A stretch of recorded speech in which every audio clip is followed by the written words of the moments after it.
Okay, well, welcome everyone. I think I figured out the phone. I figured out how to hang up on it, that's for sure. So my apologies, and thanks to the tech guys here. Yeah, thank you, I appreciate that. So first of all, I just wanted to say a special thanks to Senator Becker for hosting us today here in Olympia. I know you're super busy with your move, so I really appreciate you making time to host us. I think what we'll do, just to kick things off, is to start off with introductions here in the room, and then we'll do introductions of collaborative members who are either on the phone or joining by video. Representative Schmidt, do you want to kick us off? Representing Joe Schmidt from the 9th District. So Sarah Orth with Seattle Children's Hospital. Denny Lorden with Providence St. Joseph Health. Brody DeChinko with Cambia Health Solutions. And this is Jamie Neal, who is from UW, replacing Priscilla. And so, yeah, I'm the new Telehealth Collaborative Program Manager. John Scott, University of Washington. Stafford Strong with the Center for Public Policy.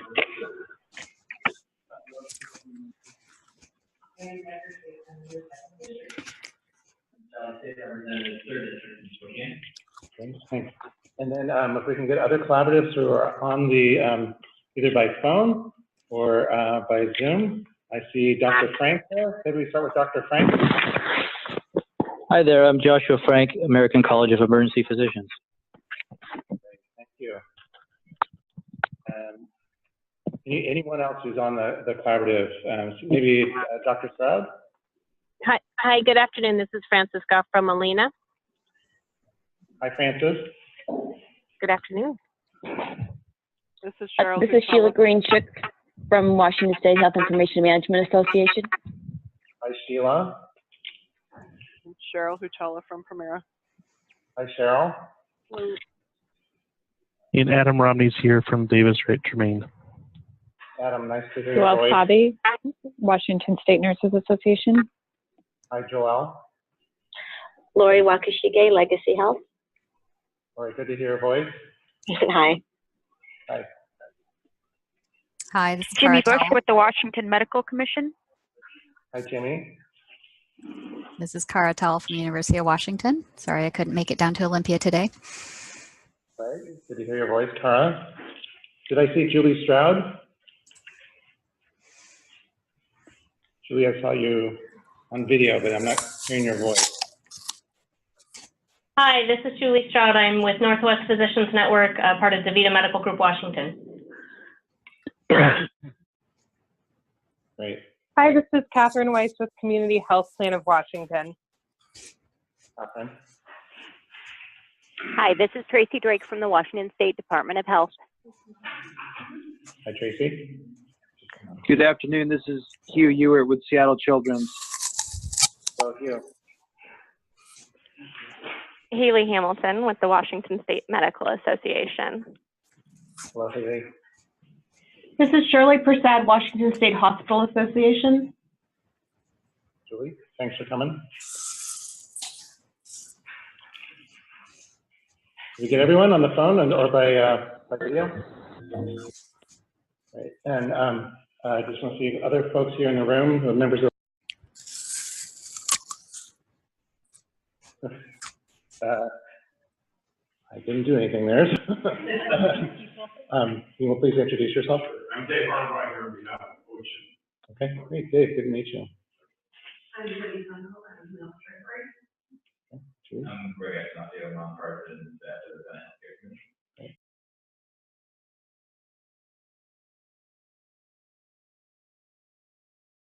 Hi, Leslie. Great. And then over there. Roman Daniels, ground contract law, representing Washington State Medical. Great. Good. Well, I thought what we could do is the first 9 minutes. Eveline from Virginia Mason. Oh, hi. Hey, Chad. Sorry to miss you there. Anyone else on the phone? We were just doing introductions here in the room. Matt Levi with CHI Franciscan. Okay. And Lisa Roach with Providence System Telehealth. Great. Kyle Parker with Molina Healthcare. Hi, Kyle. Okay, Courtney anyone Smith else? with Kaiser Permanente. It's like the clown car where people just keep coming out.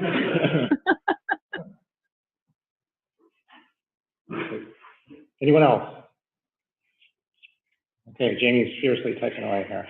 I'm going to share my share my screen and pull up the minutes from last time. You should also have gotten those as an email, and for folks here in the room, those are in front of you. Let me just share that. So this was a very nice meeting over at Gonzaga in Spokane. For those who haven't been out there, it's a beautiful campus.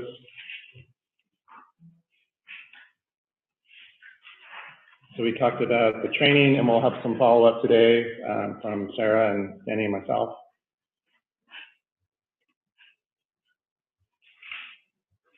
And got a couple action items there. We had a guest speaker last time, Dr. Jürgen Unitzer, who's the chair of Department of Psychiatry, and shared his perspective on payment parity. We'll let you guys look at that. And then we received an overview of any kind of telehealth legislative roadmap from Senator Becker. So we're kind of in the thick of getting that rolling if we want to do anything there. And kind of spend most of our time talking about the codes. And we'll be diving back into that today.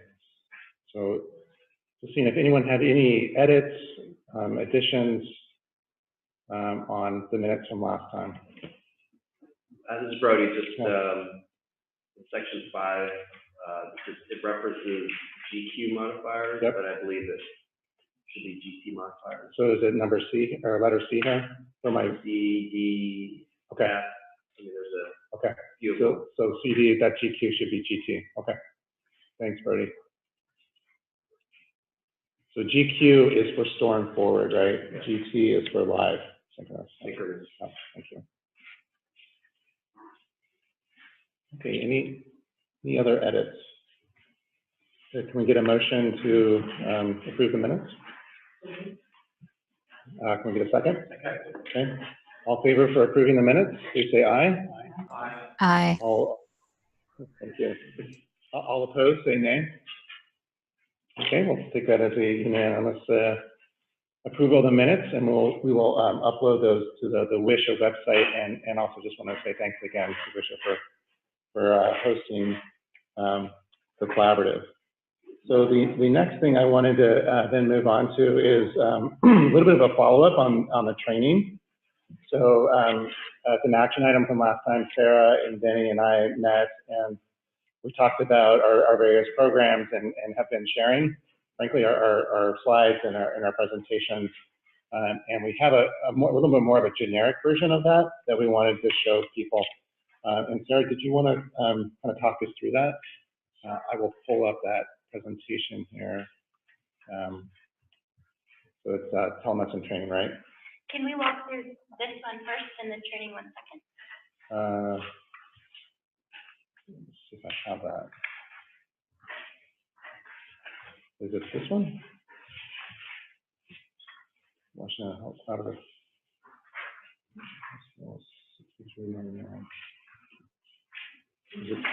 That's what I got there. Huh? This one? Yeah, this one. There you go. Okay. Okay, and I'm happy to advance it for you. Thank you. Yeah. So just to do some level setting here to remind us all what the requirement was in the law last year to include the design of a recommendation for a training program for healthcare professionals to talk about telemedicine, billing, and fraud. That's the language from the law. Next slide, please. Thank you. So Denny did some pre-work to this before we brought it up to the collaborative and put together that training document. There are several health systems and payers that commented on the requirement of a legislatively mandated training program, and we decided, also further exploration was required. So we gathered input from key stakeholders. We talked about some of it at our last meeting, and then since that meeting, we've done some more work and gathered input from more stakeholders. So we'll go through that today. Next slide, please. Okay, next. Denny, do you want to speak to this one? Sure. I thought one of the most profound conversations that we had was with Micah Matthews from the Medical Commission. I want to kind of get his perspective about what kinds of issues, if any, that they see these days. And he indicated to us that they're not having any problems. If they did encounter problems or folks practicing telemedicine inappropriately, that they would deal with it in that case. So in his opinion, there isn't a problem that currently exists, and they would deal with it if it became one. They also offered, as in many of the other folks we spoke to host training materials on their website to refer physicians to. Do you know if they've posted anything yet on telemedicine? Other than their telehealth practice guideline, which is there, and that's mostly dealing across state lines. May I ask you a question before going through that? Jenny, are they, with the commission, are they only dealing with medical doctors, COs, or are they dealing with any of the different level of providers? To my knowledge, it's only physicians and DOs, right? I thought the commission covers PAs though. So, I think that's okay. Can I put you on the spot? Are you from DOH or from NCLAC? Yeah. I don't know. Yeah. Okay. All right. Do we have anyone from NCLAC or DOH? Yeah. Hi, this is Jimmy Bush with the Washington Medical Commission. We regulate allopathic physicians and physician assistants. We do not regulate DOs. You do not regulate the DO. So this policy only pertains to allopathic physicians and PAs. Correct. Great. Thank you, Jenny. Anyone talk about ATA and what they've done? Yep, so we talked about this one at the last meeting. This would be the first kind of requirement in the country. And it could be perceived as an additional barrier to delivering telehealth services from their perspective. Next slide. Northwest Regional Telehealth Resource Center. So these are federally funded telehealth resource centers across the nation. This is exactly their job, to create training resources and expand telehealth services. Speak a lot more to that than I can. Sure, and they also felt that it was a barrier to providers getting into telemedicine, but they also most generously offered to assist with training, putting it together and hosting it on their websites as well. And they usually do it across the country instead of by region. They share materials. Question again, would this then only be medical doctors, COs, PAs, or would this be other levels? Yeah, I think the point is that we would probably need to expand this beyond just physician practitioners. Yeah. Representative Schmidt. So the balance always is, if we do this, is there an equivalent of patient safety that we're not providing if we didn't have this barrier? It's always a balance between innovation and patient safety. Yeah. So I guess if we have this requirement, we put it in place, what am I getting for addition for patient safety? And is it worth having the barrier there? And I guess that's my question. I think the thing that we keep coming back to that we hear from the professional organizations is that providers are expected to practice within their scope of practice. And in some cases, like physician organizations, they have guidelines.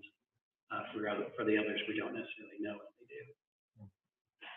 I think that what we're hoping is that we can, the subsequent slides that we'll show can be a resource that people can review. And this is indeed through the scope of practice, but we're just trying to, help maybe more solo practitioners or providers that may not have access to this training inside their system. So our intention is not to say that you must complete this. We're just trying to put out a very generic version of our kind of combined trainings. Is that a good summary, guys? Exactly. Yeah. And if you want to skip ahead 2 more slides. So we gathered additional input from Providence, but the general recommendations from all of those stakeholders are exactly that. So put together some training and resources that are telehealth specific and include Washington state specific rules and guidelines. So providers can use it as a resource, any level of provider that needs it. And then the next slides are we don't need to go through these. We went through these last time. We just wanted to compile everything in one deck for you. And then the last slide here are the discussion topics. So if we want to go down the route of talking about putting together a training program, we heard lots of different concepts come up through these stakeholder interviews that we would need to further define, like what is training? Reviewing materials online, this is a resource, not training. Would there be some sort of certificate that you get at the end of viewing all of these training materials, and then what do you do with that certificate? Do we want to enforce this or not? So just talking through those things as we decide on the direction to move forward. And then I did start a sample deck, if you want to switch to that other training one, just so I could conceptualize what we were talking about here. This is just a quick draft. I didn't want to spend too much time on it until we decided this is a route that we want to go. But like Dr. Scott mentioned, it would be very generic and include different topics for telemedicine that always come up, and point to additional resources. Wait, do you just want to kind of walk through some of the topics? So first, definitions, the definition of telehealth and telemedicine is different everywhere. Every health system has their own, every state has their own, every federal agency has their own. So just getting people grounded in what we're talking about here in the state of Washington and where can they go to learn what they need to learn, is kind of what we wanted to start with there. Next. Oh, and they differ, the definitions differ between private payers and Medicaid and all of that too. Licensing requirements, what are the additional requirements for telemedicine, if there are any? I just started with physicians and nurses out the gate. Next. Credentialing and privileging, again, varies for telemed by each organization. So where do you go? If you're a provider and you want to start offering these services, we would direct you to go to those entities. Next. Reimbursement is really tricky, but just starting to bring awareness to the fact that telemedicine reimbursement is different than in person and provide more resources on that. And it looks like that language is straight from 5175. You got it. You have that memorized too? Yeah. A little bit more on this one. Yep. Next. Standards of care. These come from the guidelines for telemedicine. Informed consent, another topic. Making sure patients understand the differences in the delivery by telemedicine versus in person. This came from the collaborative report from last year. Next. How do I start to figure out what technology I need if I'm a provider? Here you go. Next. Considerations in using technology and information exchange that you need by telemed. You don't have the patient in front of you and the patient chart. So how do you get that electronically? Website manner. Next. Smile. Don't look down and grow. I have a question. On electronic medical records, if you agree to use this technology, is that an implied consent that whoever's providing that service, they have access to the medical records? Or I'm just asking how that works. Yeah, I just want to make sure everyone heard Representative Schmick's question. And it's really, I mean, if I can summarize this, if you become a patient in a system, does telemedicine get covered in your consent to care documents? Okay. So when you come into a healthcare system, you sign a bunch of forms. Some of them are HIPAA, some of them are saying that you're consenting to get care. I know that at least for the University of Washington, that we have written in new language saying that as part of your usual care, you might have telemedicine as a way of delivering it. So we had actually to change our consent to care documents, and that's part of it. Sarah, you're nodding your head, you're the same kind of thing. Yeah, Denny? So people do it a little bit differently when our physicians are connecting with the patient online. They're documenting in an Epic, and at that point, they consent the patient to document it in Epic. But some put it in their master agreements when the patient comes in initially. So most of the time it's covered, although even it's not even required. I'm just asking if it has to be, do we have to address that issue separately? Or is it just part of? Yeah, I think that goes back to the informed consent. Okay. And there's no stipulation in any of the laws that you have to have a separate written consent for telemedicine. We are saying that it's best practice that you use something like this, that you, like anything, that maybe you address the pros and cons, and that people understand those before they proceed. So most of us do it anyway. Okay. Thank you. My question as well, I love the farmer website, and I think a lot of folks are struggling with that, like what is that shit, et cetera. But I also think a tool in the toolkit we haven't thought about would be super helpful. Checklist for how do you start a telehealth meeting, how do you end it? Yeah. And then I think particularly there's, they can go up and down with like behavioral health, what are the protocols, the person's not in the room. The questions that have come up in some of my outside work are like, you're in the room with somebody and they're under the influence of alcohol, you can tell, et cetera. What if you know? So, but I think just backing up to say a standard checklist would be super helpful, like how to start and end a meeting. Things like where are you at? Because I know there's a rule. Yeah. And I don't know if we touched on that, but And anyway, this is a great start, I think. That's a very good example. So the American Telemedicine Association has a toolkit based around mental health and safety of the patient is one of the things they address. What happens if that patient's alone in a room and decompensates and unloads or starts knocking things down? So that's covered as part of that toolkit protocol. So. Another important thing is exactly what happened to me is, do you have that phone number to call the technicians when if things don't work? Right. We get disconnected. Yeah. What happened. Exactly. I think Sarah's point is this is a very simple example of what we could put a lot of meat on and make this a very useful tool. Now, of course, keeping it current is going to be a challenge, but we can do it. We already do that for a lot of our programs. So. Okay. So is that the last slide there? I think so. Yeah, so it's pretty short, 16 slides or 15 slides.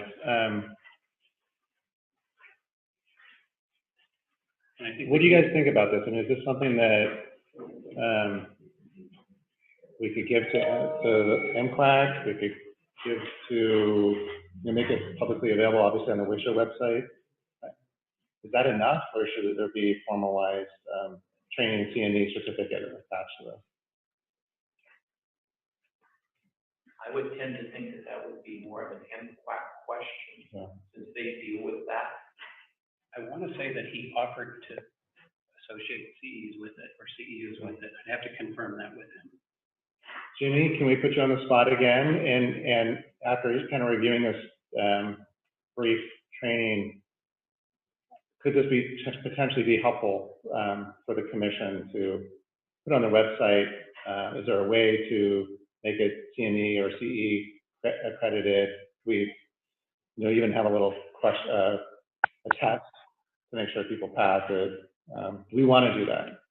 Yeah, I think it's a great resource, and I think this kind of I think a lot of our practitioners are kind of shying away from telemedicine because they are afraid of this kind of the lack of engagement that will happen when you do it over the phone or over video. So I think this is a great resource, and I'm happy to help in any way to get it accredited for CME. We do that with a lot of our webinars. So I'm happy to put this on our website and work with whomever I need to get CME out of it. We would want to probably beef it up, but the other thing we have is an accompanying list of free and for fee programs. Yeah. Is that on the Excel document? Yes. Yeah. Training programs for telehealth. Some of them are free all the way up to very intense programs. Can I ask for the ATA stuff? Is there enough? I'm trying to check off the amount of money Yeah. Can we replicate a lot of that stuff?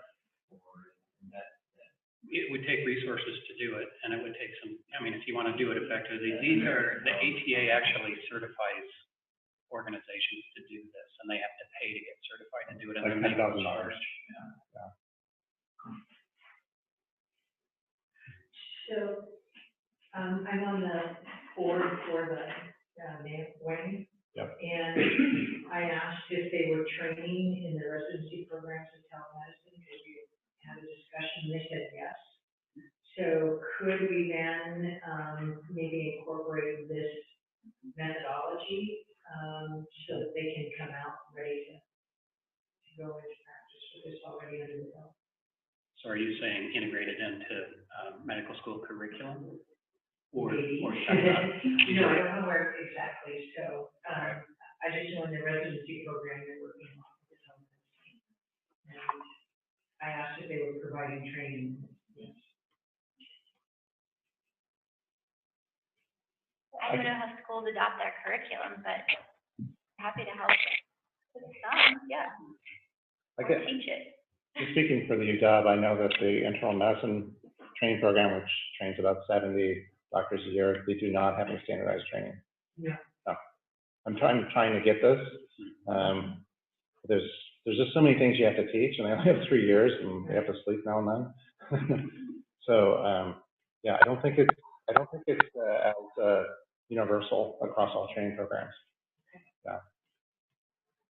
Yeah, If you John. limit it to the training programs, then, all the physicians and providers that are already out, are sort of left out. Would it be easier to aim at like a CME program, and aim it that way, where anyone, whether they're medical students or at any grade, any level, could, receive the same standardized training? I think that's kind of where we're going. Okay. Yeah, is to make it more voluntary. Right. If I could paraphrase you, yeah. Could be voluntary, but it'll also serve another purpose, and it's always going to be CME general, I think, one form or another. Yeah. And we would be happy to work on this in greater detail. I think we can take multiple approaches, right? We work to get it a CME validated event. I don't know what you call that.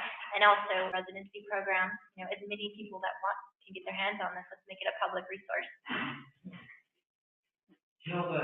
I know, it's pretty clear that mandating something seems like that's a strong no from everyone, which it's going to be, but in the certification type process, we're having a discussion, is there something we talk about having Washington State certify something like ADA does, like Telehealth?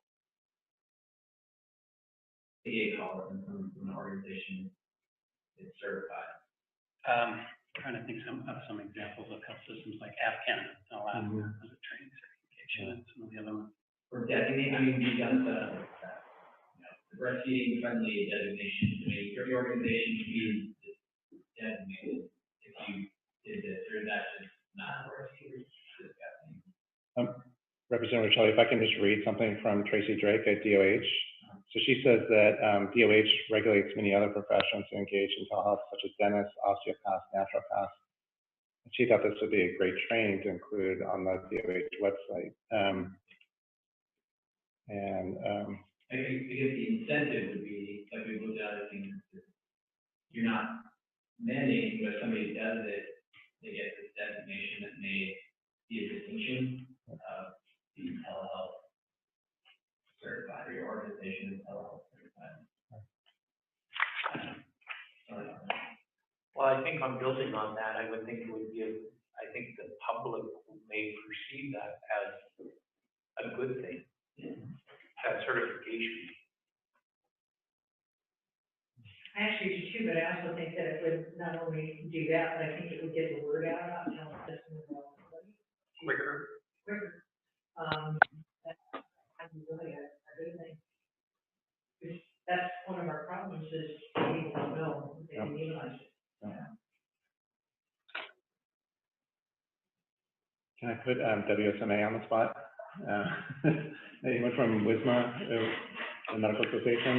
Do you guys feel strongly about this? It's going to affect a lot of physicians. Yeah, no orders for Nicole and our executive directors will follow up closer, so connect back with her. Okay. Very interested in others. Senator Becker, I mean, I think we've got some great resources here, and it feels like the decision now is, do we make this mandatory? And if we do, then there needs to be a pathway to make it easier for folks to do the training, hopefully be pretty cheap and not too much of a barrier, but at least get them up to a certain level. So just my perspective is, I don't like making things mandatory. Okay. But I think if you make it voluntary with that designation, then you incentivize in a different way. And I mean, I remember our doctors taking that team through their medical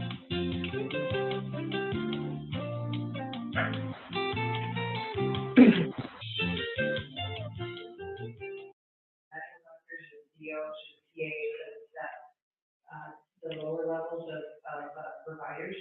They don't have that same education or the resources, and that's what, I want them to be able to access this as well. Maybe that, instead of looking at providers, maybe that's the route, is this organization is telehealth certified, and then you assume with that the work's been done across providers. So that could be a much broader umbrella. Like if let's use the country, Providence has that certification. Everybody, you to make the assumption that providers working through Providence are certified. But that's only if they're working through Providence. If there are individual providers out in the community, that would be a barrier. Then they wouldn't have an organization. That's right. Yeah. But we would assume that whatever tools are out there would be available to an organization or an individual, right? If they were hosted in some place like DOH or, commission or multiple places, yeah.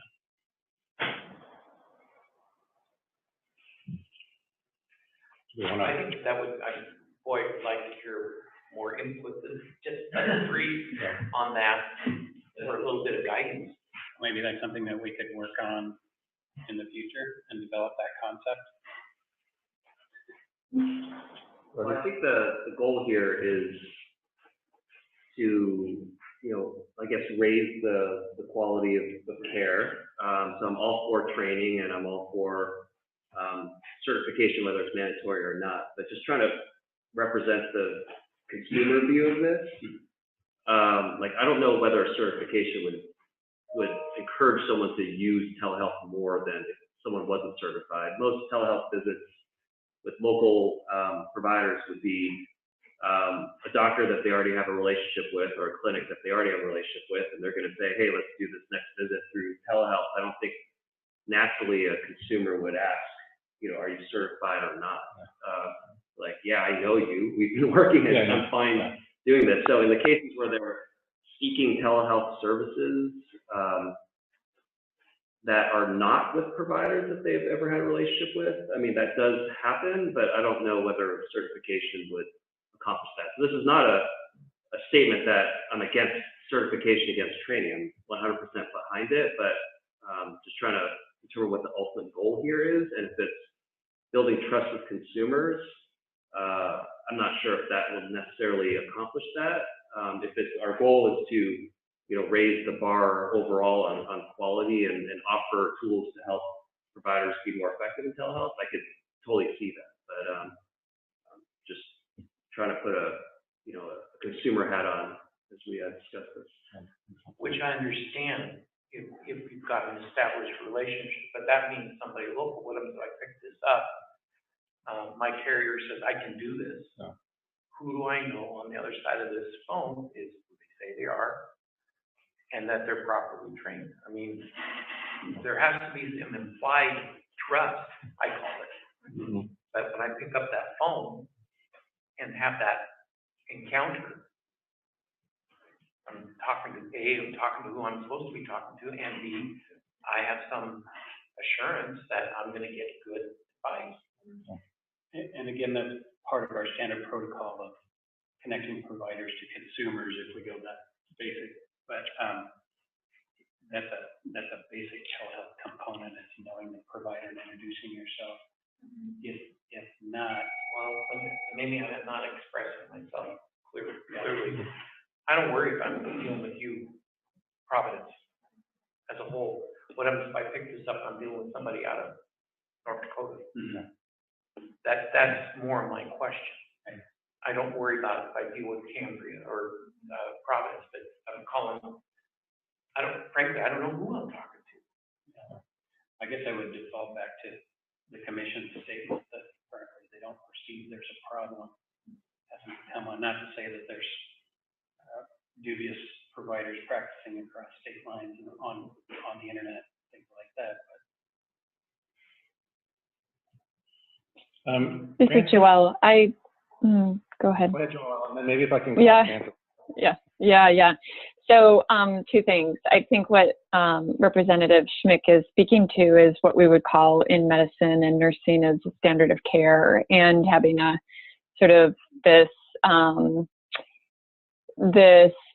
hope it's not too onerous, but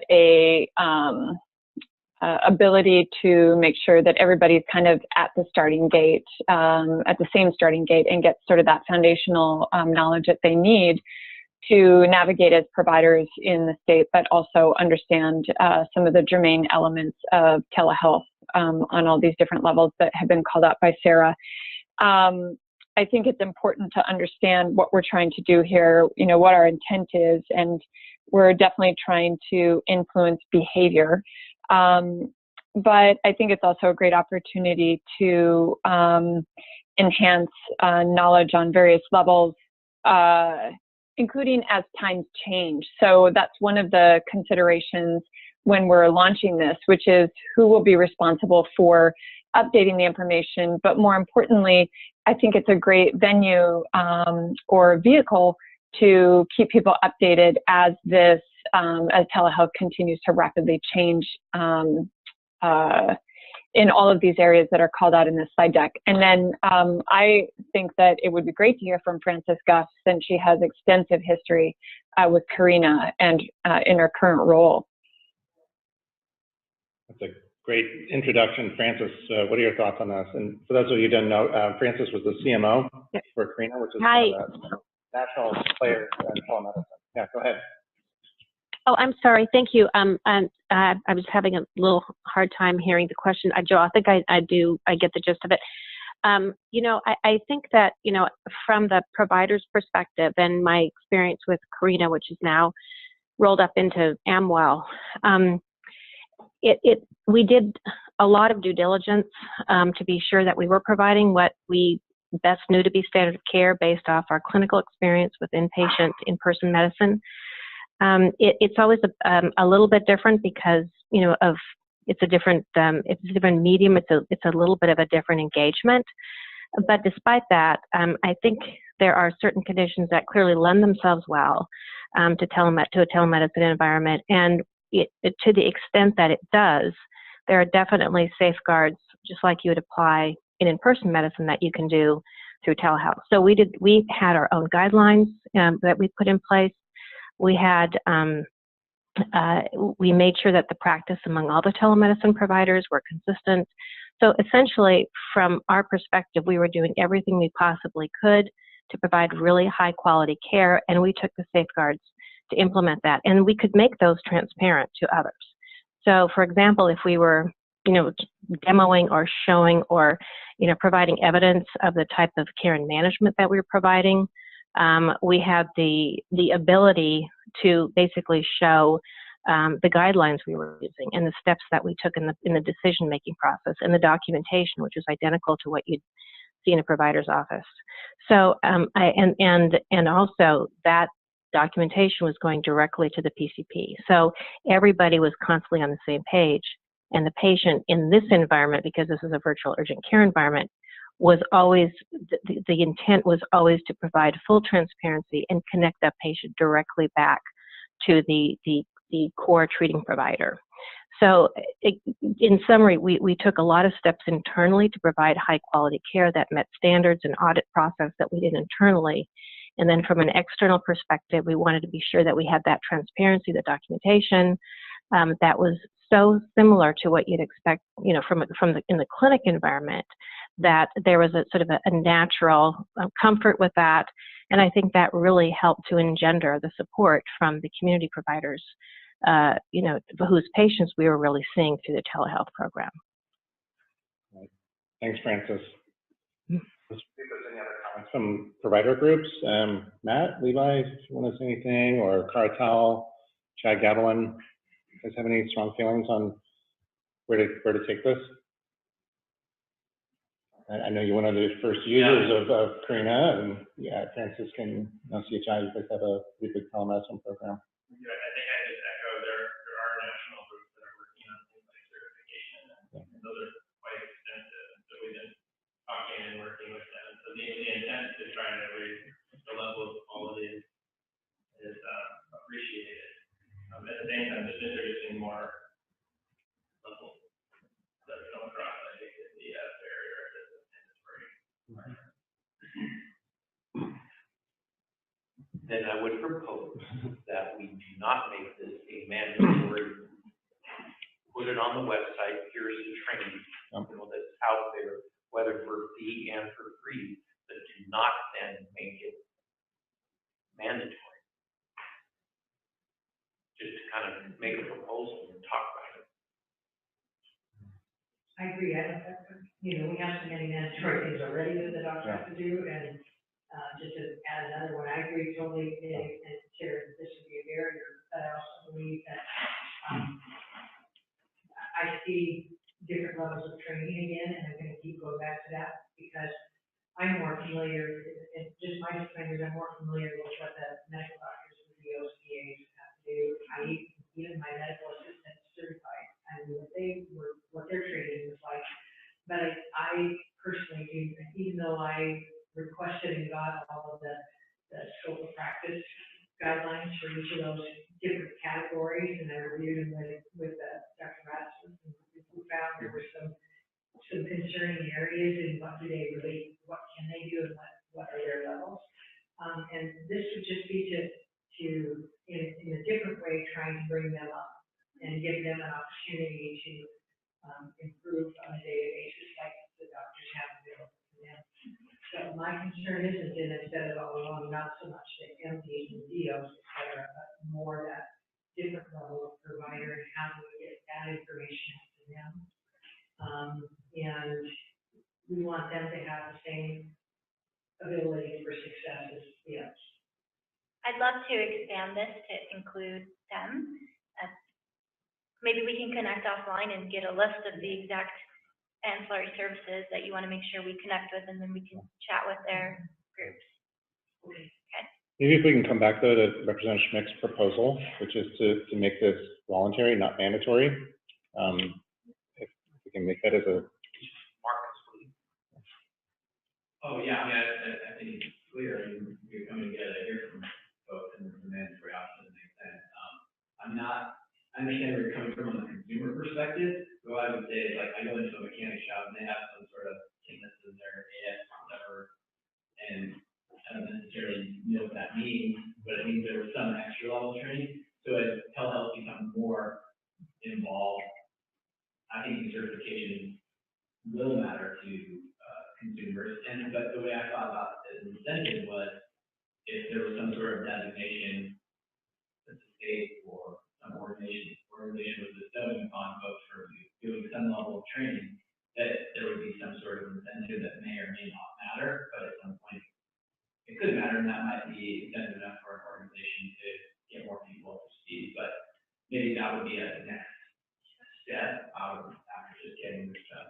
But it would be nice to know who we're gearing this towards, because there's a huge difference between trying to train somebody on how to build a telemedicine program or an application and training providers how to actually do it and do it safely and know guidelines and things like that.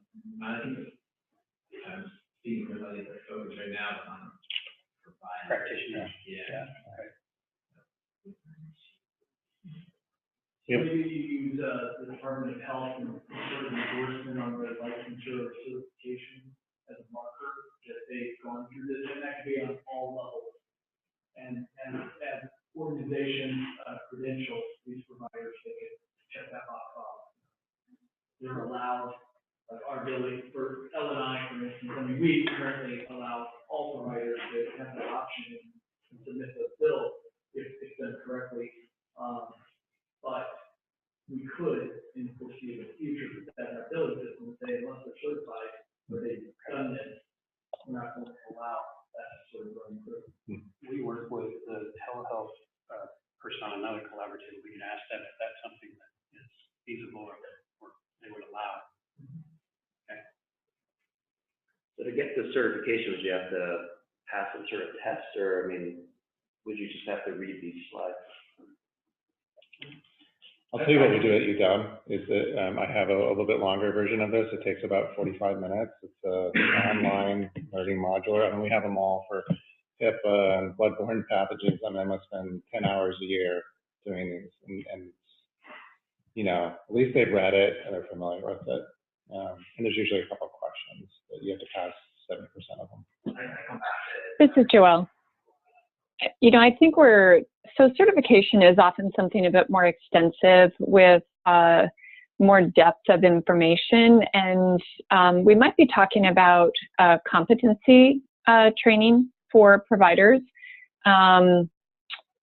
Certification would be going quite a distance, and that would be a heavy lift, but a very big ask, and could be a major barrier. And, you know, just having started a telehealth program and been the primary provider in these programs, I can say that the presentation that Sarah provided really hits a lot of the high points that people need to be familiar with. But these points really are no different than many of the other practice considerations, issues, if you will, that we encounter as licensed professionals in the state, and performing procedures and conducting visits with patients. So although I think it's very important that, especially because of the newness of telehealth, that we socialize people and educate them, I think we need to be careful about surfing down a road that is unnecessary, when this really kind of comes with a cadre of information that we're responsible for as licensed medical providers in the state of Washington or any other state that we're practicing. Shelley.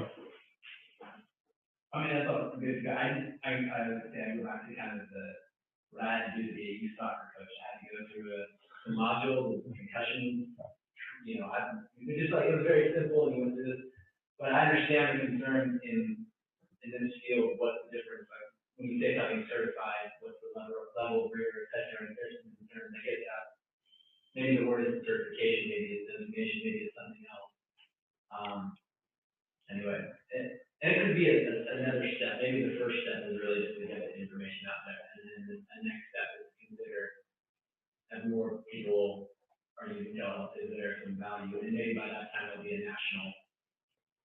Well, I suspect, isn't there 5 areas that were identified in the bill that we were going to deal with? Because I'm sure you're right, Marcus. The fact we'll have to deal with it again as we learn what we don't know. We have a couple of attorneys on the call, and it might be good to hear from them. Adam or Cindy Jacobs, do you guys have any thoughts on the legal aspects of having this training? This is Adam. I guess my perspective is that it doesn't really bear on legal issues because it's not, as I'm understanding it, not a mandatory training or certification that would be required, you know, by the commission or under state law. I guess the thought that's occurring to me is that it would present itself potentially as a statement of best practices from the commission. These are the things that we as a collaborative have talked about in terms of the, you know, an appropriate way to interact with patients and treat and diagnose via, you know, the use of technology. I think it would serve I think it would be helpful in that way to have that kind of best practice guide out there, and the public could take advantage of that. Public, when I say public, meaning, you know, other providers practicing in the state could take advantage of that as they see fit. But I I don't necessarily see a legal angle to it, you know, according to the discussion that's been happening. Right. Thank you. Well, should we wrap this up? I mean, yeah.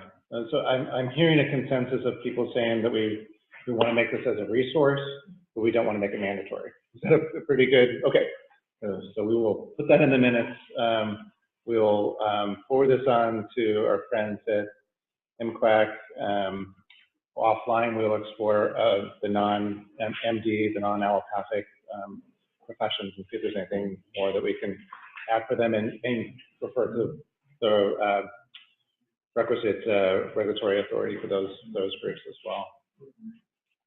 So any last comments before we move on to the next topic? Okay, great.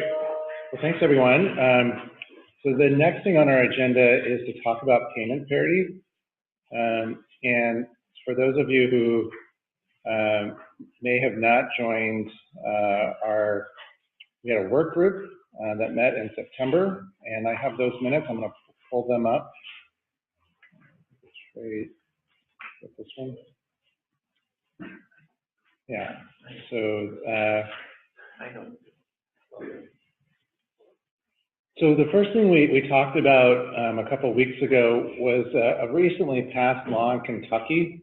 It was Senate Bill 112, and this covered payment parity. I'll just read the language. It says a health benefit plan shall reimburse for covered services provided to an insured person through telehealth as defined in this act.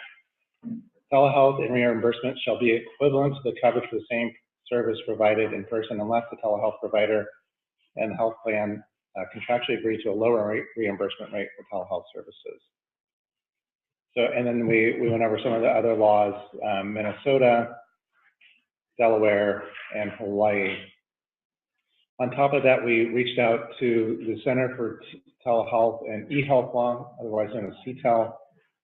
Nate Lackman, who's an attorney in Tampa, sits on that committee and has given us some suggested language, and folks can read that. Maybe if I can boil down what the conversation was, and this is where we're really getting into the nitty-gritty. And I actually learned quite a bit about how reimbursement works. Is when a payment is made, there are certain different sections that are being covered. There's the physician services, there's the malpractice, and then there's the what was called the practice expenses, basically the overhead.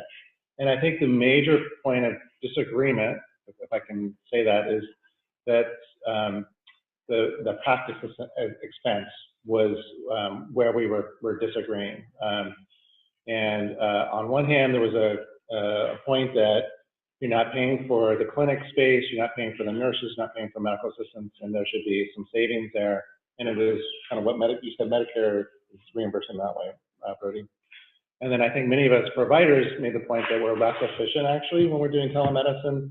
There's hardware and software fees and quite a bit of training. So that there's different kind of practice expenses, sometimes even more than you would do if you're face-to-face. So I think that's really where we left it off. I'm going to stop there, see if anyone else who was on that call had other things they want to elaborate on. I know, Brody, you had about a page or two there that you wanted to maybe elaborate on, and I'll let you comment on our conversation. See if there's anything more you wanted to add. I mean, it covers many different areas. So Chris Cable from Kaiser was able to join us today. Cheryl's on the phone for Primera.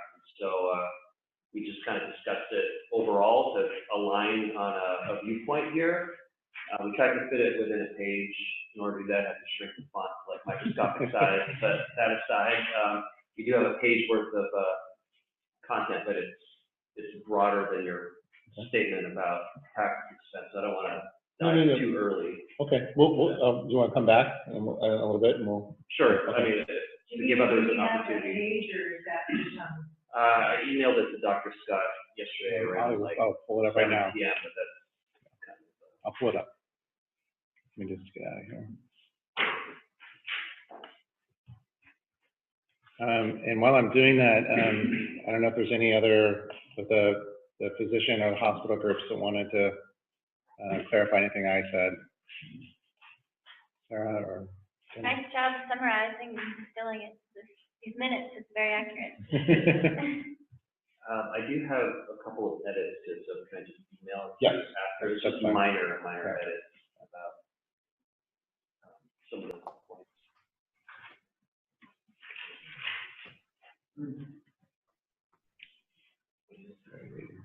I'm probably the other. There you go. Can I ask you, I was under the impression I had passed the parity. Within the past 3 months, there have been, I was just heard from CTEL, 7 more states that passed parity law, so we need to update our research. There's 7 more.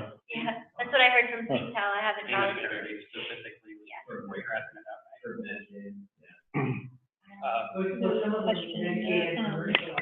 I know you can do an in-person visit first, and they. So just to clarify, Yeah, I don't know. we're talking about payment parity versus commercial coverage parity. Yeah. Okay, and you're asking about payment parity? I'm just, sometimes look at your neighbors first. I could be confused, but I thought maybe Idaho is severely limited to mental health and reimbursement. And they do very, very little, but they don't have payment parity. Okay. But there's, as Sarah said, there's a large number of, or growing number of states now that do. Okay. It's more than we thought. Okay, would it be fair to say, I think the question of what does the state mean by parity, right? It can be defined significantly differently. We passed in Washington State the parity law in terms of requiring commercial insurers to cover mental health, but that was a parity in terms of providing coverage. If you're going to offer a plan, you're going to offer a component of mental health. That doesn't mean the percentage of pay might be, or you're still going to negotiate a contract, right? In terms of between individual carrier and individual provider. So because I've dug into other states' parity laws in the past and read through them, and by parity they may say, by parity we're going to mandate 50% or 75% coverage for an active telemedicine person and then pay the person a visit. And they define that as parity. And I think so. I think some of the people in the room mean when I mean parity is getting 100% parity in terms of same rate, right? And that's the crux of that. I think the key point in the Kentucky language is unless you have a negotiated rate with a carrier or a telemedicine only services company, which pretty much What was the last part of what you said? I'm sorry. If you had a negotiated rate. unless you have a negotiated rate. So the whole teledoc argument is they're a telemedicine only services company, right? Everybody else is a commercial carrier who has negotiated rates with, let's say, a health system, like Providence or University of Washington, which is the majority, if I'm stating that correctly. So if you have a negotiated rate, it's pretty much going to be the same.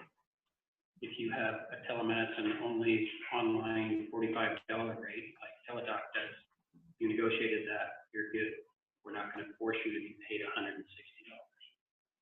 So you cover most of the issues that have been brought to us to this point. Either because you have a negotiated rate with a carrier, or your model is different and you have a different rate and a model structure. I don't think that ever was really a concern because the parity language was always targeted towards the same doctor getting paid the same for in-person versus virtual. And in the case of a provider that only does virtual, it's kind of a moot issue because there's nothing to compare it to anyways. So, we've always understood it as within the same provider clinic. I will say that we've spoken with many of the plans in these other states, and I can tell you that the perspective of those conversations, that it wasn't really a collaborative conversation in those states, and there's a lot of confusion as to what it all means. Because even though it's stated that way, it's still not really understood how to apply that as far as parity. So I think one of the good things about this this collaborative as we're talking through some of these details to avoid that, this vague language that at the end of it, it's like, well, it still sounds like we could do what we were doing, because we could justify it in this way. So I think one of the productive aspects of this conversations were kind of talking through some of these tougher points that these other states did not. And so, if you want, I could just Brody, why don't you go ahead through your document? Yeah. So again, apologies for the 9-point font. So I think the overarching comments that we have coming from just the health plans overall is that understanding of what this collaborative is trying to accomplish is to increase greater access, reduce costs, and improve patient experiences and patient outcomes. And so with these, we kind of summarize into 3 main categories. And so the first category is really related to decreasing costs. And so we do believe that telehealth does have the ability to reduce the delivery of healthcare relative to brick and mortar in-person care. So that is one of our beliefs. We do agree that there is a cost to administering a program. And so one of the notes I want to make with the minutes is that I was saying that there is no practice expense. That's not true. There's a reduced practice expense. So it's not like all or nothing. There's just, what we're saying is that we believe that there's a reduced practice expense. We also agree that there is a cost to implementing software or programs, but telehealth is also phone as well, right? And I think that I would say all clinics already have telephone systems. We would also say that the logic of the implementation cost, increasing the cost of the visit, we're not sure we fully agree with that in the sense that when MRI machines are implemented or an EMR machine, it's not like the practice expense of the RVU goes up along with that as well. We do recognize that there is a cost to implementation of the program, but ultimately we do believe that the cost of delivering care through telehealth is a lower practice expense. We agree that the work is the same, and we agree that the malpractice is the same, but the practice expense, we believe there's a difference. The second point is related to the belief that reimbursement actually does have an impact to patient adoption. I can tell you that within our health plan, the utilization rate of telehealth is under 0.5%. We struggle with that quite a bit. I've set goals for my own team that we need to increase this adoption rate, and reimbursement is actually a factor in usage and utilization. We believe that the clinics agree with this premise, because if you go to the University of Washington website for telehealth, you'll see that it says, as low as I've seen $25 for a telehealth visit on the public page for the University of Washington. I'm not saying that that's making money or losing money, but I think it's bolstering the belief and comment that there isn't awareness and utilization of this, and price is being used as a lever to be able to encourage people to try the telehealth visit. And so, as a result of the reimbursement differences, health plans have tried to do our part to increase awareness and utilization by reducing the co-pays for telehealth versus in-person. And so in many cases, it costs you $20 to go in person, but it costs you only $10 for the telehealth visit. And so if the true reimbursement parity was to pass, we would actually need time to be able to evaluate whether we would still have a benefit differential in that case, because there is no cost differential at this point. We have to open up all of our benefit contracts, and we would need to be able to have time to address those. But I think more importantly, the bottom line is we actually want to have a benefit differential for people accessing telehealth. And so part of the justification for being able to offer a lower copay for telehealth versus in person to incentivize that was based on the fact that the reimbursement had a difference. And the last point is, I'm the least qualified person to make this point, wish Chris Cable was here to make this, but the point here is really more about, it's just unknown as far as the the clinical parity as far as telehealth versus in-person. I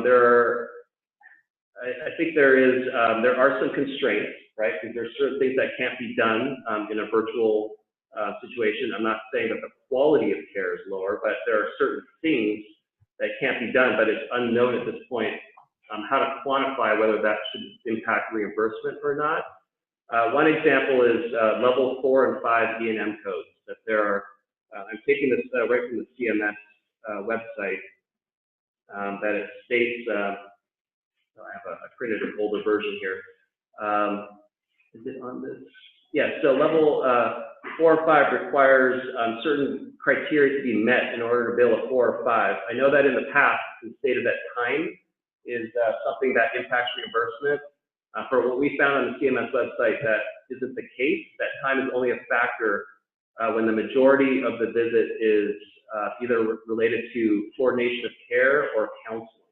And so that seems to be a subset of cases for evaluation management. I think behavioral health would fit within counseling, coordination of care, but I don't know if that would, if it's like the flu or UTI, whether that would fall under the category of counseling or coordination of care.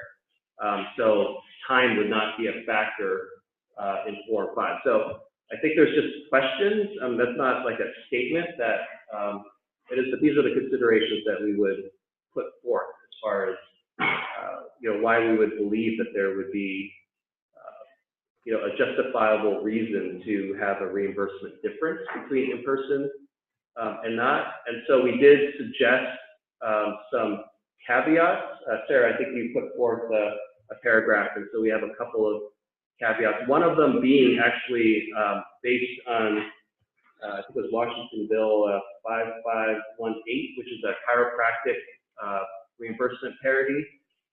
Within that legislation, there was a statement, and I replaced the word chiropractic services with telemedicine. There's something in that particular legislation that states authority to pay for telemedicine services less than in-person services under the same or substantially similar code based upon differences in the cost of maintaining a practice, which is the practice expense piece, or carrying malpractice insurance as recognized by a nationally accepted reimbursement methodology. So if you take out the word telehealth and replace it with chiropractic services, in the reimbursement parity language for 5518, there is a recognition that, based on practice expense and malpractice, that payers do have the authority to reimburse differently. So we just took that language and put that in here, and basically that nationally accepted reimbursement methodology is Medicare. So that's what we've suggested in this as a discussion document. So thank you. That felt more than a one-page summary, but that's great. But that's our thoughts. Senator Becker. So Brody, since I've been here, I started in 2009. We've had battles with chiropractors and this language, since day one that I've been here. And I'm not sure that I want to use this language and continue that battle into the medical field, into telemedicine, because it's been a nightmare since it wears you out. And we're going to be back and forth at each other for years to come as that language.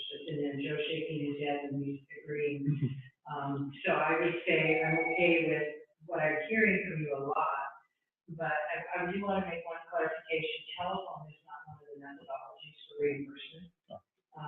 So if you're using telephone, it's not one of those. You can't use telephone or facsimile or email. So those are not the methodologies. So Washington has for telehealth, you only could do video. Yeah, in the definition. Yeah. And stored forward. Thanks, going forward. Although you might be aware that CMS has proposed Yes, I am. Okay. Yeah. For next year. And that was a compromise, right? This was a compromise to get the bill through.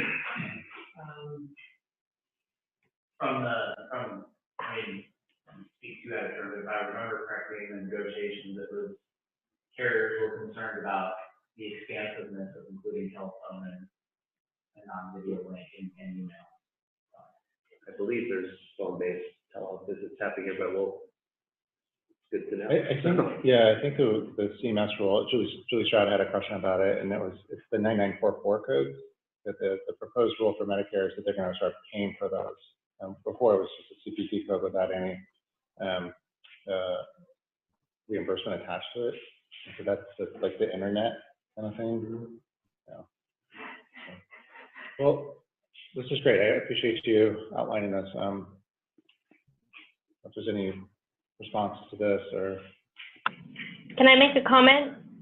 sure, go ahead. And just is this Francis or? This is Julie Stroud. I just want to also throw in during this conversation that at least at current state for CMS, any telemedicine that is performed for risk adjustment for the full value-based contracts, those codes are not, you can't apply those conditions that you're managing over telemedicine to the risk adjusted methodology, which sets the payment methodology down the road. So as we talk about this, even for commercial payers, just want to keep that in mind, that we might want to find some language to either continue to select that out or to put it back in. Yeah. Thanks, Julie. This is Adam Romney. I think I have a comment as well. I want to make sure I heard right in Brody's explanation that you're talking about the reasons why we are here and did not include reimbursement. Did I hear that right? Well, that wasn't meant to be like an exhaustive statement of everything that this collaborative, I'm just pointing out some principles that I believe that the collaborative agrees with that we're trying to accomplish these things. So no, I did not. He was appreciating the AAA. The charter. No. Okay, well, just for the purposes of the minutes, I mean, I do want to make the point that the bill that created this collaborative does say, you know, the very first thing it says is the collaborative shall develop recommendations on improving reimbursement and access to services. So I don't want that to be absent. I mean, I think that's part of our charge in the bill that created this group. So I just want to make that statement. Sure. I mean, that's fair. And I would say that I view reimbursement as a lever to accomplish certain goals. I don't think the goal is to necessarily, you know, do anything specific with reimbursement, but reimbursement is a lever that's used to increase access, decrease costs, and improve patient experiences. But I was not trying to be tricky or anything by leaving that out. And Bree, I just want to respond to you know, the pricing for our virtual clinic. It was responsive to what was already on the market. I think, Matt, you were first to market, so we were just kind of responding to what Matt was doing. We don't do it. We don't provide that service. We contract it out. In fact, we looked at doing it, and it just didn't pencil out. And if we were to do this with our own docs, we'd be losing millions of dollars. So we're really doing this as a way to increase convenience and to really interface with patients. But in the long run, we can't scale this up. So we're kind of, it's like a chicken and egg thing, where you know, my colleagues don't want to dive in unless they know that there's some certainty that their time is going to be reimbursed, and beyond just my colleagues, the administration, that this makes financial sense. And it's just, I mean, when we run the numbers, it just doesn't make sense. Yeah, and nowhere in this document am I saying $25 is a good price. Just the point of using that is that in the same way that we're struggling with awareness and utilization, we are using the fact that this is only a $10 copay. We have some self-funded groups that give away telehealth for free, right? Yeah. It's $0 copays, and it's because there's an awareness gap and there's a usage gap, and reimbursement is tied to the benefits in the sense that they feel that they could justify not giving a copay to people to access telehealth because they know that they're saving money from that perspective. So I think it's just, I'm saying that there's a tie to what the price is in the sense that it's used as a lever to attract people to want to use something that they've never used before. Some of the consumer feedback that we get is, hey, whenever I talk to someone on telehealth, they're probably going to tell me to come in anyways. So I'm going to be paying twice. there's just I'm not even saying that's true, but the perceptions are out there, and in order for people to try it for the first time or use it, there are certain levers that need to be put into place that people at least get familiar with it, so then it can make a personalized judgment as to, okay, now I've tried it 3 times. I do believe this is something I want to use. And so, again, $25, I'm not saying that that's the fair thing. I'm just saying my assumption is that you're trying to use that price to, get the attention of consumers that you have this. Because if you put on your website, hey, you could have a virtual visit for the same price as coming in, it probably wouldn't have the same impact as drawing people to use it. So that's the point. We've actually priced ours in the same manner as based on the market, but if we have to instruct a patient to come in the urgent care or the emergency, we don't charge them. But we realize this is a common way of affecting right care, right place, right time, and keeping our higher acuity beds free for those patients that need them. And this is the way consumers are now starting to access it. So sure. The perceptions are still there, though. I mean, I'm definitely aware of these policies. Yeah, and we have policies even with our vendor partners that if within the first couple minutes it's determined that they can't help them, they're not going to charge them either. So all the processes are there, but the perception, what people see and make decisions on, is the price point.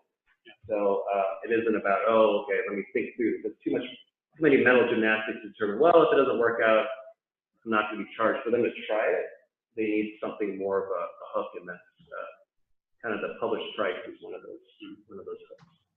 I guess it really depends on the clinical service that you're talking about, which was what makes this so sticky and hard to navigate. Because what you're explaining, I'm thinking mostly of new patients coming into the system or that acute care, urgent care model. But at Seattle Children's, we have this model for ongoing therapy sessions and scheduled follow-up sessions. So there's none of this perception that you're talking about with, is this going to work for me? I'm going to have to come in anyways, right? Because it's a different model. So it's very dependent on each clinical service. So if I were to look at what you have down there, I would put patient outcomes first.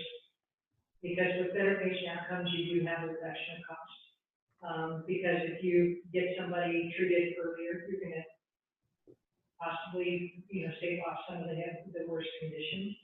And so I think my goal would say patient treatment first and their outcomes, the reduction of cost, and then access would be still number one. But I look at it, I'm thinking about out in Eatonville, where it takes me an hour to go to a doctor, and 85% of our kids in my school district in Eatonville are on free and reduced lunches, and so a lot of those kids are not getting any of the services, whether they're on Medicaid or whether they're on commercial carriers, simply because they don't have the ability to get it. And so my whole goal with this, and I said it from day one, is to remember that we're all here because of the patient. And if it takes looking at how we pay, for these services to get that care out, so that we avoid those long-term higher cost illnesses, we've got to look at that, and we've got to look at it together. And if looking at this and saying, okay, really and truthfully, when we talked at the meeting that we all had about the payments and the technical and the professional and the malpractice portion of it, you reduced just the amount of the technical component, the professional component. And if that one reduction would, in increasing that one reduction would save off hundreds of thousands of dollars worth of illnesses in the future, it seems to me that we're being penalized paying for. And I'm speaking as a retired medical practice administrator of what I'm thinking about. What is my goal? My goal is to get patient care out there, get that access, so that I ultimately can reduce the cost. And this is my barrier. And we can talk about training as a barrier, but if this is the barrier to get physicians to participate and lower their costs in the long term, which we can't prove till we get you to do that, we need to move forward with looking at maybe not necessarily the language of parity, but looking at the same as the face-to-face and do it, for 5 years and look at it. But we also decided that study part will be really, really hard. So way, but somewhere we've got to stop this, and we've got to take that next step on a leap of faith so we can get these services out to the people that are going to cost us a fortune. And whether it's mental health or whether it's physical health, the reality is we have an opportunity here, and I just don't want to blow that up. Well, the practice expense between behavioral health providers is for in-person and telehealth is very small. I think it's less than 5% differential, if not less than that. So the model that this is suggesting is following Medicare's model. It isn't something that we're inventing. But your comment about the outcomes piece, I think by nature, fee-for-service is not an outcomes-based reimbursement system. I mean, there are other methodologies that are better suited to rewarding outcomes, whether it's a shared savings model or some sort of total cost of care piece, and those models do exist. And so I wouldn't say that reimbursement parity and tying it to a fee-for-service system would necessarily produce those outcomes, because I think there are better reimbursement methodologies for that which are available to be able to be implemented with groups. So. Yeah, and this is Cheryl Huchala. We actually have a vendor in place as well for telehealth. I don't think that it's actually the reimbursement that's keeping members from using telehealth. So I think there's other things we need to do to get members more engaged. We've got Teledoc available with, so what Brody was saying, very low utilization. So I think there's a different answer for getting members engaged. Well, my daughter's an advocate of Teledoc. I mean, she, when I told her you need to go because you could have some comorbidities that are causing these issues, she said, no, I can go to Teledoc and I can get my problem resolved right now, and that's how her husband feels. And they are avid supporters of it. But maybe a little off of their concept, but still, it's growing. And you can see it all around the United States, it's growing. And it's not just Washington State, it's growing everywhere. I'd say just, I'll speak on behalf of Regence's telehealth strategy. So our position on telehealth is that we are pro-telehealth. We aren't necessarily pro moving people to vendor alternatives. And so when we have a telehealth benefit and when we have a telehealth strategy, it is for both the local providers that offer telehealth as well as the vendors. And the reason why we have national vendors is because we have national accounts. And in order to promote telehealth to someone who has employees in 50 states, it's really hard to do that, promoting each local provider. Rather, if you're going to send out a postcard, you say, hey, use a Teledoc or use a whatever that is. And so I do want to just point out that we are definitely pro-local providers offering it. I send people out from my team to meet with local providers to figure out how to promote the local services, and so we do send out newsletters about all the local providers and the ones that do offer telehealth as well. So I just want to make sure that this isn't painted as a picture that we're trying to move telehealth away from the local providers here that offer it towards like a national, like Facebook vendor in this case. I just want to make sure that wasn't lost in translation. Appreciate it. Senator Becker, I know you had reached out to Sue Birch and asked about Medicaid. Do you want to summarize that conversation? And I have the Medicaid policy, that I can share it. And I actually asked that. Great. So we have it in our stack here. Okay, great. So I will share that. The hard copies. We talked about some of the codes and how they were paid and at the last meeting. And I'm sorry, I'm in the process of moving as of today. I'm moving, so I left my notes at home. But I talked with Dr. Fortunato. Is that how you say your name?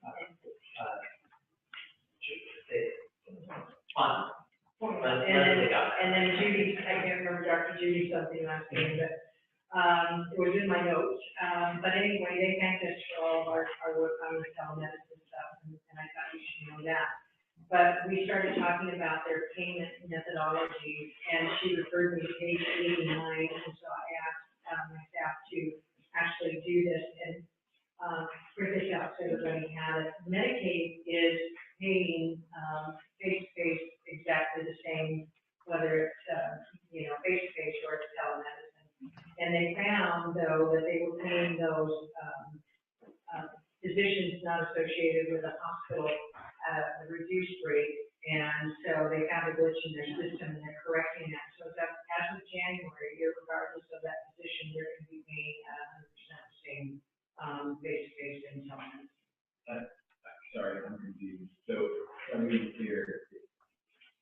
I haven't had a chance to go through this whole thing. Okay, but isn't it with the contract with the MCO? This is fee for, we're talking about fee for service. Yeah, the MCO is different, and maybe we can ask Francis about it. But this is fee for service Medicaid we're talking about. Thank you, sorry. Well, that's all right. And we didn't get into how they were reimbursing on the other part, but they're right at par with on the fee for service portion. And Brody, where I was reading that to you, is on the email, audio, and telephone and fax and transmissions are not covered. I thought what was really interesting in the conversation with them yesterday is that they're reimbursing everyone exactly the same, but they are not reimbursing for your higher level codes where you'll have the 99215, for example, with an office visit, which is your highest level because that takes 3 out of 3 modalities to accomplish that visit.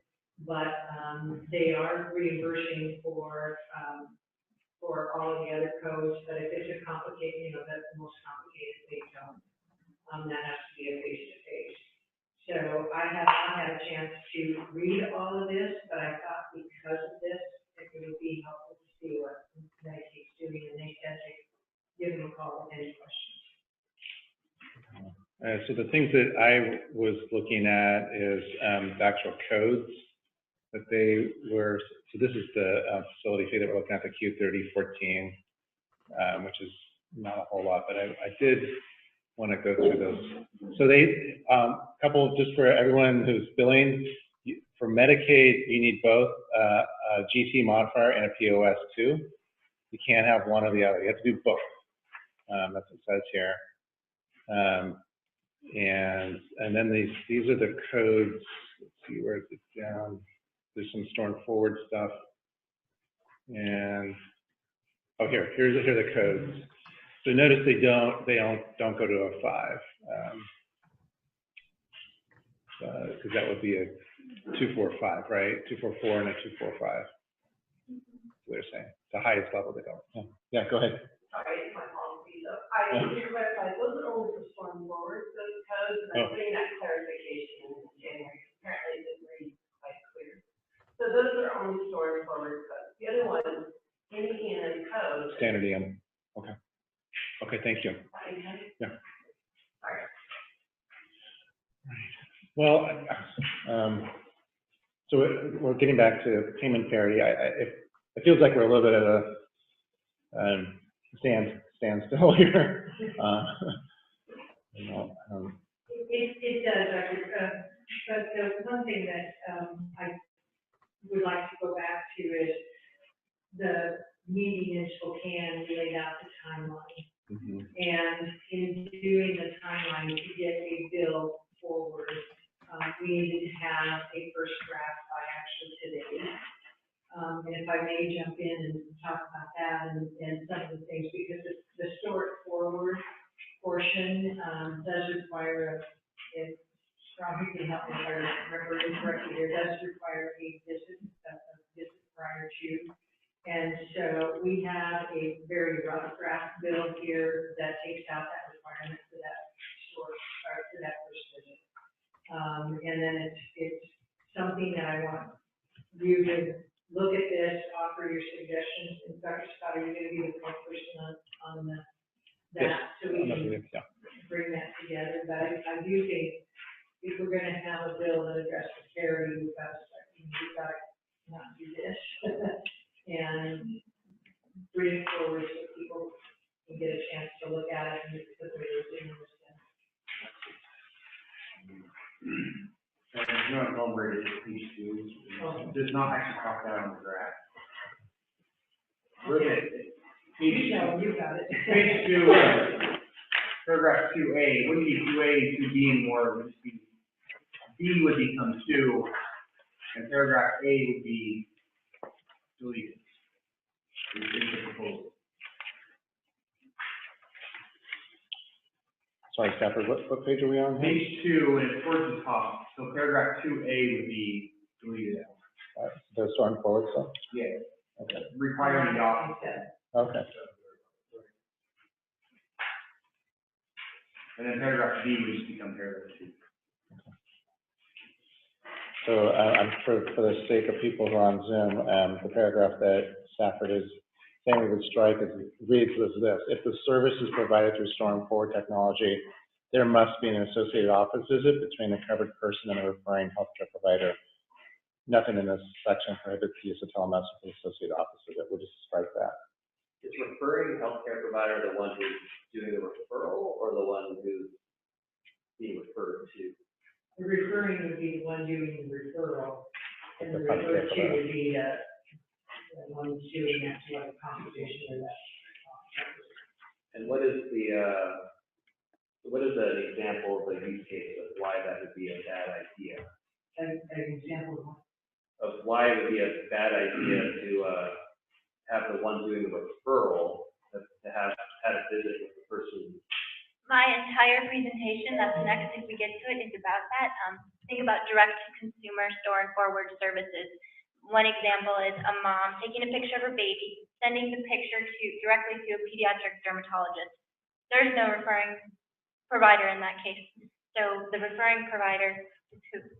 So now the pediatric dermatologist cannot get reimbursed because there is no referring provider. Does that make sense?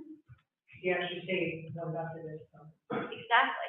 She would have to have a visit with her pediatrician in order for the specialist to be reimbursed in that scenario. So I don't have an issue with that aspect of it. I think one of the concerns about storm forward is that our concern from a consumer perspective is that they may not know that something is being sent on their behalf and they're being charged for something from a provider they've never met or been informed about that. And so I think just having some sort of confirmation that something is happening is kind of one of the reasons why I asked the question as to this particular use case. So you're having a conversation with a provider. Maybe the provider does something, another provider looks at it, then all of a sudden you get a bill for the service they did. We just want to make sure that there are no surprises as to, we want to make sure that the patient's aware of And like what is happening. in today's world where you have not to get a lot, you have to get a capital, you have to worry about what you get. So is there anything special that we do in those circumstances that would be copied? Because I'm not aware. Well, I think it's, when you're getting when you have a lab, I mean, you know that blood has been taken out of your system, so you're kind of aware of that.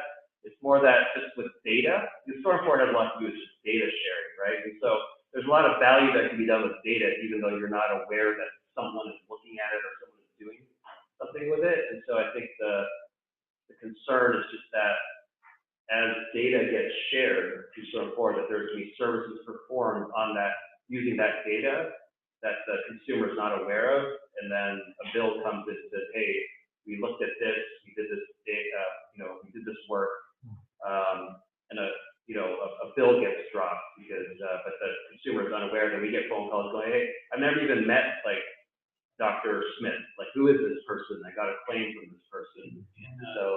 In my experience, that's not your traditional store and forward modality. It's usually the patient transmitting information to the specialist or the provider. It's not forwarded from primary care doctor or something like that.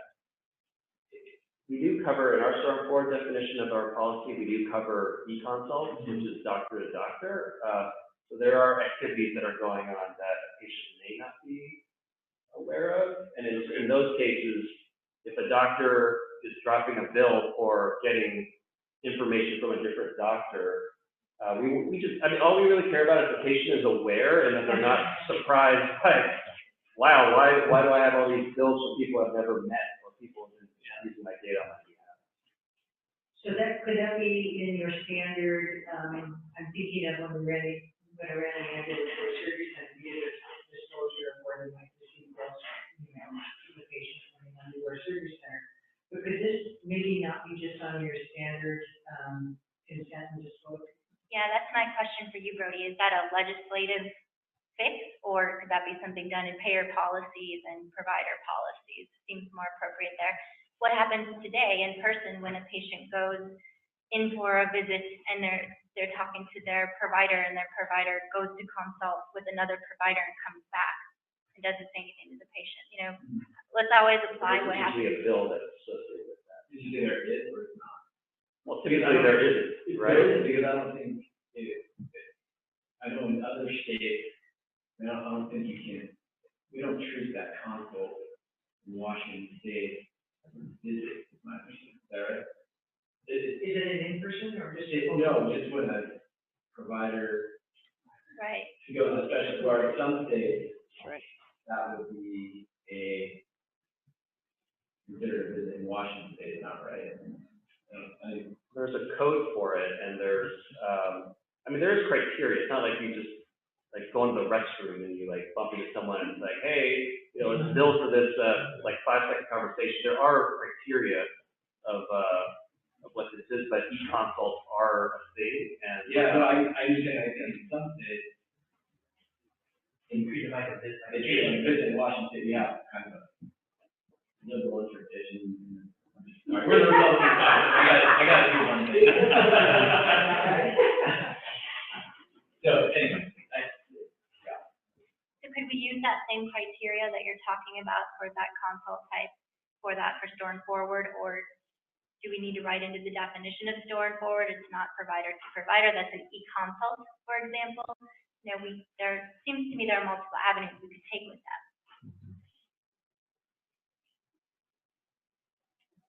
When we do at the end e-consult, of the day, I don't have necessarily the solution. I'm just saying, I just want to make sure that, that unintentionally we aren't also, patients start getting bills for services that they're not aware of, whether it's done through here or not, just calling that out. And, We could do some research and see if anyone has criteria around this to help guide the reimbursement portion. Or if you could share your criteria for what's in person today in that scenario, that would be helpful. policies are public, I'm happy to set them the link. so doesn't Mississippi have a store and forward law? And Bertie, we've done like 5,000 e-consults, and when our PCPs are trained on it, we say that they need to have that conversation with the patient and give them an option of the traditional in-person visit versus the e-consult. So, because we are very concerned about exactly what you said. Sure. And actually, we have open notes, so the patient can see everything that the provider writes back. I mean, it's usually that long. I just checked my notes from a different meeting where we talked about store and forward, and Mississippi does have a store and forward law, and it says private payers, Medicaid, and employee benefit plans are required to provide coverage at the same level for an in-person consult for store and forward telemedicine services. Probably pretty strict for us. Coverage, so that's, yeah, I mean, we cover it, so. Can I also just clarify one thing on that before we move in? It appears 2 more times in the law, and the language you're taking out there as well. Yeah. Bottom of page 4, line 31 to the end. And then the top of page 5, lines 1 and 2. And then it appears again on page 7. Lines 21 to 25. Those will be taken out as well. It's the exact same language in all 3 stuff. Hey, Josh, Frank, do you want to chime in here? I know you've been typing me a lot of questions, so I'll just give you an opportunity to express what those questions are.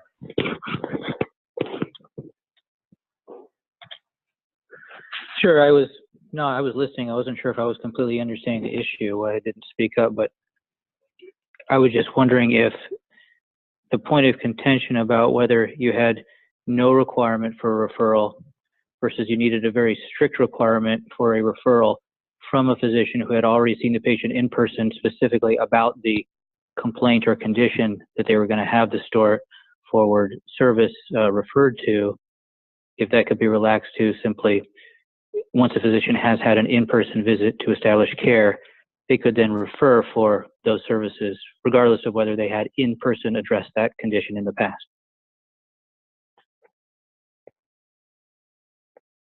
So the current language is not an issue of having a referral or not. It's requiring the patient to have an associated office visit with the referring provider.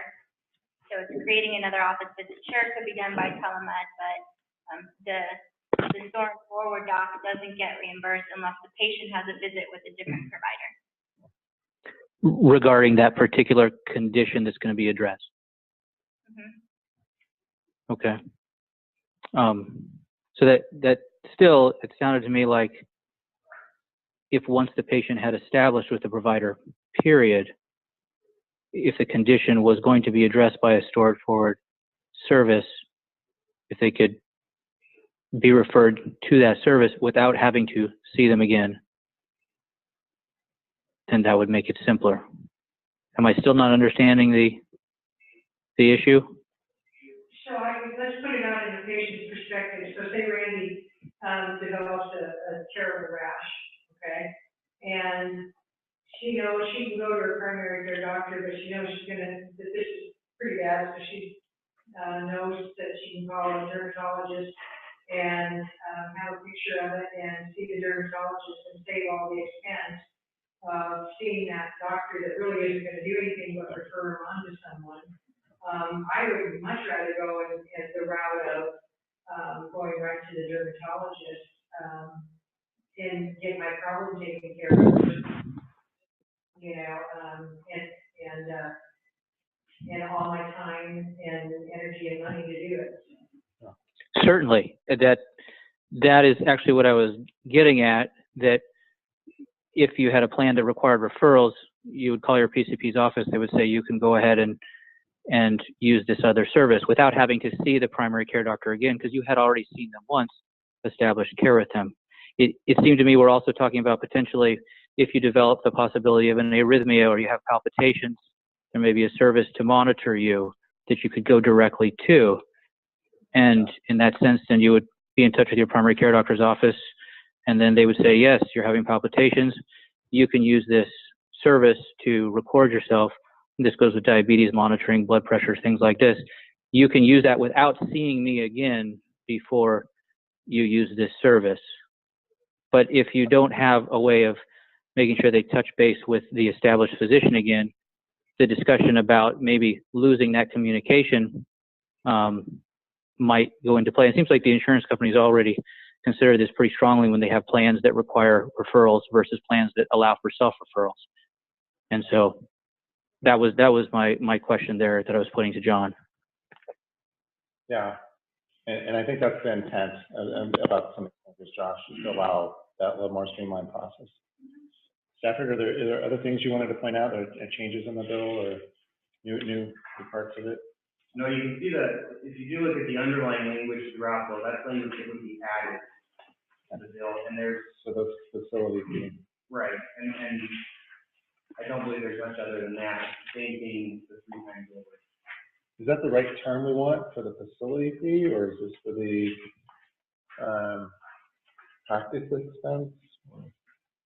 Well, we have to remember there are two things we're talking about facility fee, because people were combining in the CPT code, you know, the 3 elements of the CPT code, thinking that what I call the water portion of it, the technical component, was part of what was termed facility fee. But in truth, facility fee is that fee that hospitals can charge in addition to the primary care or the visit. Okay. So WISHA folks, I know you're tuned to facility fees and things like that. You guys have any comments on this?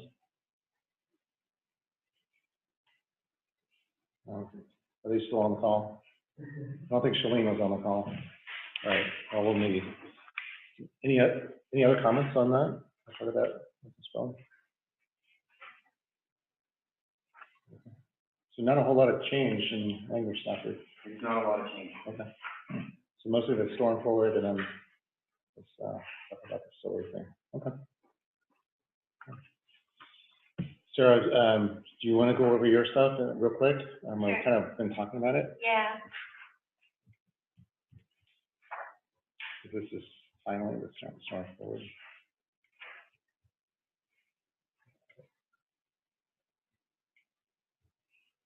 And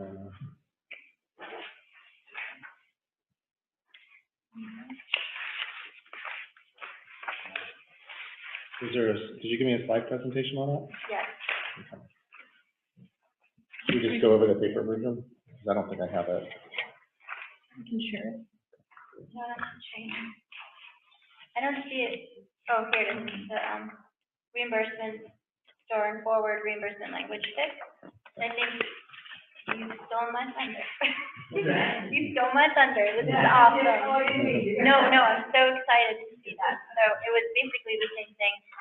And just to kind of explain through some of the issues a little bit more, if you jump to slide 3, I put together a picture of the scenario I just explained to Brody about the mom taking a picture and sending it to a pediatric dermatologist. There is no referring healthcare provider in that instance. Another ongoing therapy treatment that this is brought up for at Seattle Children's as a good use case was our autism providers give some direction to parents. They go home, implement the treatment, record themselves implementing that treatment, and in between their weekly in-person therapy session, can send the video to the provider. The provider can review it and say, oh yeah, you got that right, or no, change your therapy based on this or that. So basically the whole point of that on slide 4 is to say that some patients don't have a referring provider to have an associated office visit with.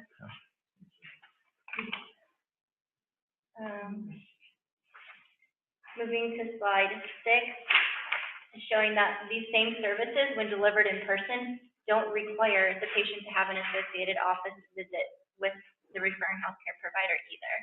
So how this is an additional requirement, creating an additional counter in the healthcare system in order to be reimbursed.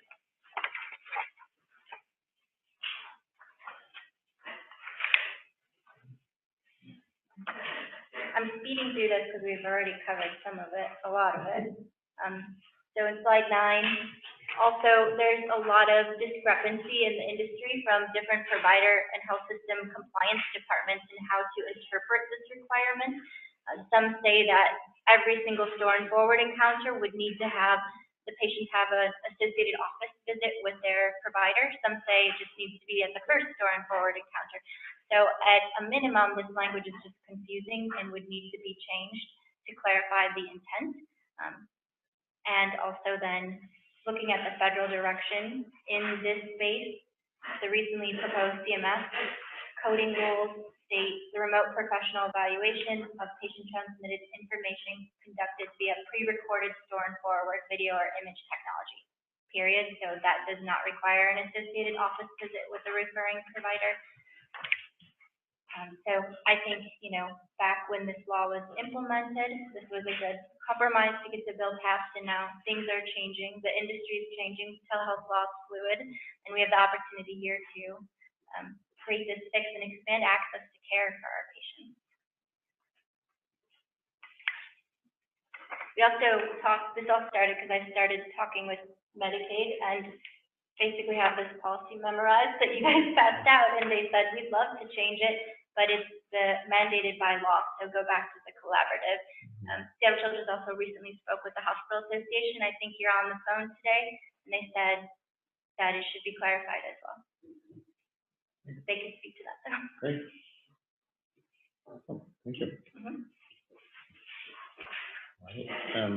So that was the last thing on the agendas for today. We have a couple minutes, and I always like to keep it open for members of the public to comment or raise questions, concerns. Maybe if we can start with people who are in the room and members of the public, and then we'll move on to folks who are on the phone. Any questions, concerns? I things that we should be talking about in future sessions? I don't know that mine are concerns, but just an update. The policy will change a little bit to reflect the telemedicine that Medicare changes, and then GT won't be required unless it's required from Medicare. And we will just be using those days of service to designate the telemedicine, unless it is for patients going forward. So you remove the GT requirement, just use the place of service, right? Right, all Medicare guidance. And I understood the conversation with the doctors the other day, that the modifiers are actually used as tracking only and not. Well, that's what it is at this moment. There will be, like, to explain again, there was like confusion the way that is the system that we were aware of. That there will be a modifier 95 that will be added in January. I put it in the appellate, that you will add if you are a non-facility, so that you would get paid the correct rate. So there will still be a modifier, but it will be used for a different reason. Okay. Does that make sense? Yeah, I mean, I guess we'll wait for final. Yeah, but so I guess what I'm saying is what you're reading here is current, but it is going to be updated. If you drop GT and GQ, how will you differentiate whether the service was standard service? We're not dropping GQ. Okay, so that doesn't have, okay. So it's all POS too then? Okay, all right. Well, consistency goes a long way. That's great. Trying to make it easier for everybody to only have one way. So if they still have to build GQ, but tell it like it's synchronous, they just don't put a modifier. Great. Other questions on, just over here, Leslie? Go ahead. I just wanted to say that the Home Care Association of Washington is looking at running a bill next session on value-based purchasing for reimbursement for Medicaid home health. And one of the pieces that they'd like to include in that is the telehealth aspect, where there's monitoring equipment in the home, and then, they can see what's going on and have a telephone conversation with them. I don't know how that fits into this, but I think that telemonitoring is an important piece maybe to consider in the future. And that the healthcare authority is currently doing adult palliative care rules right now. And I think that telehealth monitoring might be an important thing for palliative care.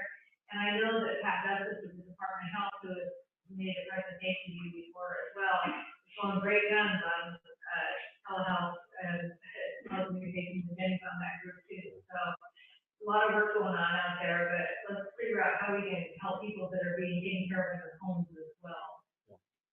So in the telehealth world with Medicare, we use remote patient monitoring and use chronic care management codes. It's not defined as telemedicine, so I don't know.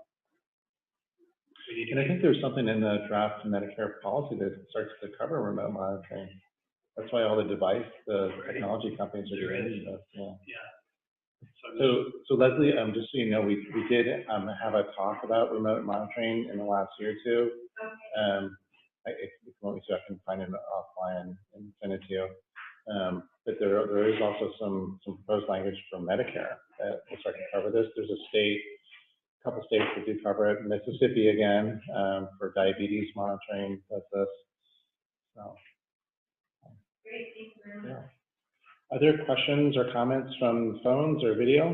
Just actually a sincere thank you to all the collaborative members for your work and your truly effort and spirit. I appreciate it. Thanks, man. All right. Well, I think we're going to end right on time on a Friday afternoon. So we'll let Senator Becker go back to her packing. Too long. Thanks, everyone.